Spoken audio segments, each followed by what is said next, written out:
It's that man again. Oh. Jude Bellingham gives Real Madrid a 1-0 win over Union Berlin with a buzzer beater. Jules, this was a close call for Carleto. So if you look at, indeed, Gab, when you go into the 95th minute, it was, or 4th minute, 0-0 against Union Berlin at the Bernabeu, you're not happy. If you look at the performance, and they were Chouameni and Camavinga didn't have a good game, but Joselu could have had 4 goals easily. They hit the woodwork twice. So they could easily still have won that game 4-0, for example. But you got a bit touchy towards the end. And Jude, the saviour, again, like we saw so many times against Getafe, against Celta Vigo. He scored every game but one this season. Yeah, the only one he hasn't scored was the last one against Real Sociedad. Although this, and I've said that to you before, this was not a good game from Bellingham. Yeah, he scores the winner, and all we talk about is that winner. But overall in that game, I don't think he was great. So he would be even better when his all-around game, not just the goal-scoring side of it, is improving. But all they would care about now is that. I thought you were going to go on and on about Modric's techers for that pass with the outside of his boot, like the one he hit last year. Yeah, that was still beautiful. He still got it, of course, even at 37. Real Sociedad and Inter battled to a 1-1 draw. But Gab, if wins were awarded on points, like in gymnastics, sometimes in boxing, who would have won this? I think we both know. 1,000% Real Sociedad. They were so good in that first half, especially. Look, Inter made 5 changes after the derby, but why? Why is Inzaghi not going with his strongest team? Because this is what he does. He rotates. He says it's a squad that game. Was crazy. This is how I empower other people. Poor Aslani. I hope his confidence doesn't drop, but he had a really rough time. And he said, we're going to put a team out there. We know they're going to press us hard. There's no team that presses in Europe with the intensity of Real Sociedad in terms of passes per defensive action and so on. So we're going to play possession and we're going to play through them. They couldn't do that. Real Sociedad, way too good.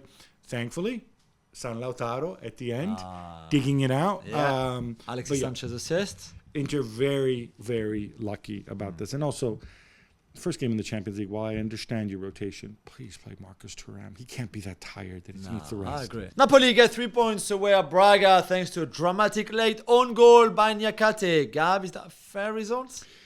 So if you break it down to chances, Napoli had several chances in the first half. Yeah. If you look at the way things went late in the game, I thought Braga definitely deserved something out of this, maybe even 3 points. We saw some improvements from Napoli. It was really encouraging from Napoli when Di Lorenzo scored at the end of the first half. And this is what a good captain does. He basically got all the players to run to the bench and embrace your boy Rudy Garcia, who's been under a lot of fire. But Rahmani now injured as well. We had a Nathan sighting late in the game, which is good since he's supposedly Kim's replacement. You take the win and move on, but there's still a lot of work to be done. Yeah.